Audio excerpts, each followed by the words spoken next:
chicos, ¿qué tal? Bueno, la intención de este video es poder ver un poquitito las técnicas y los elementos a tener en cuenta para realizar un proyecto, ¿está? Que es la actividad que ustedes tienen que realizar ahora en la materia, o en el taller, como quieran llamarlo.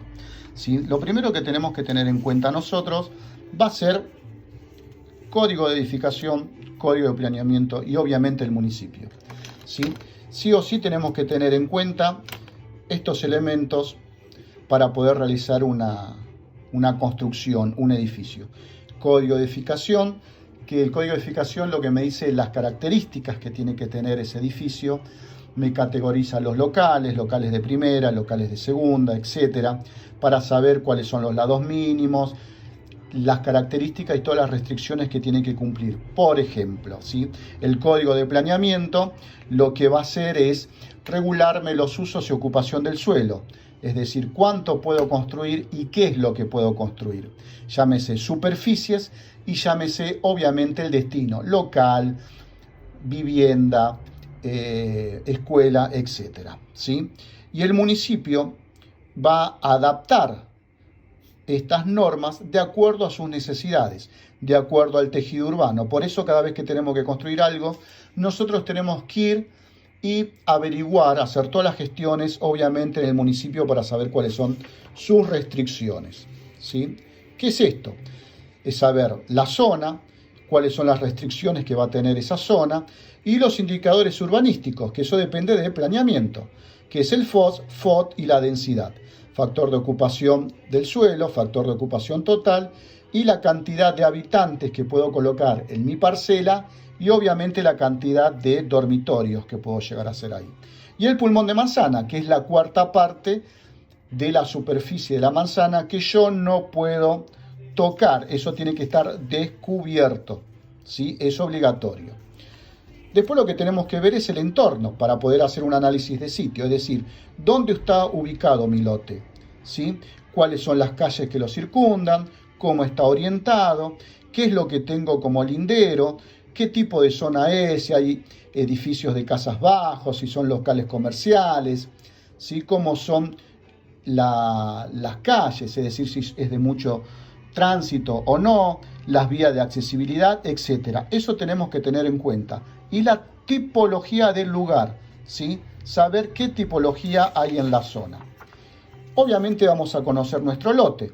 En este caso es un lote angosto, que lo estamos tomando como ejemplo, saber las dimensiones, la superficie, para poder ir calculando las superficies máximas que podemos llegar a hacer, ¿sí? Y obviamente la ubicación del norte.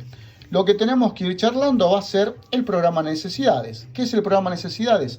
Es lo que uno pacta con el comitente, con el cliente. ¿Qué es lo que necesita? ¿Qué es lo que quiere hacer? ¿Sí? Va a depender del tipo de familia, va a depender de sus costumbres que tienen, ¿sí? Es decir, cómo se manejan en lo diario, la preferencia.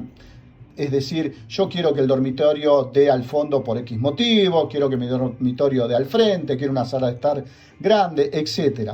¿Sí? Y obviamente los ambientes, todos los ambientes que va a llevar ese proyecto, dormitorios, cocina, etc. Todo eso tenemos que tener en cuenta para nosotros poder llegar a realizar un esquema de partido de más o menos cómo puede llegar a ser este proyecto de acuerdo a las necesidades y las características. En este caso es un proyecto importante en un lote angosto de 866, donde la idea del proyecto es realizar dos bloques que lo esté uniendo a través de un polo que vendría a ser, en este caso, una circulación, ¿sí? Ir dividiendo lo que son las zonificaciones internas, dividirlo en zona privada, zona de servicio y zona pública. Por ejemplo, la zona privada puede ser la zona de dormitorios. Ver la relación que tenemos entre cada una de esas zonas, ¿sí? Sí o sí es necesario esto para poder seguir trabajando. Obviamente que vamos a tener ya lo que es bien el partido definido, en este caso dividido en dos torres. En realidad no torres, sino bloques, ¿sí? Para que pueda ventilar. Dicen que las ventilaciones tienen que ser frente y contrafrente. Cuando ya tengo muchos ambientes que tienen que ventilar y ya estoy carente de ventilar en frente o contrafrente, lo que tengo que hacer es crear un espacio urbano. ¿Qué es un espacio urbano? Es un patio que se va a generar para poder ventilar locales de primera. Es decir, yo al generar este espacio urbano, lo que estoy haciendo es poder ventilar hacia él locales de primera, seguir ventilando también hacia el fondo y hacia el frente, ¿sí? Pero obviamente esta relación va a estar dada por una relación de altura para saber cuánto va a tener ese espacio urbano. Dicen que el lado mínimo son 4 metros, ¿sí? Pero va a depender de la altura de este bloque y de este otro bloque. Por ejemplo, este caso. Nosotros por proyecto sabemos que en la parte de adelante, en el bloque de adelante, va a haber 3 niveles y en el bloque de atrás va a haber 2 niveles. A uno vamos a tomar como H y el otro como H'. Y tenemos que saber cuál va a ser D, ¿sí? Dijimos que la relación de D va a ser H dividido 2.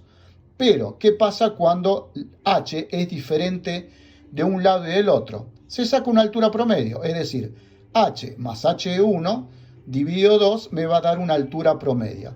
Esta altura promedio se divide por 2 y ahí me va a dar el espacio urbano, me va a dar cuánto tiene que ser D, ¿sí? Esto es más o menos todo el proceso previo que tenemos que tener en cuenta para empezar a diseñar.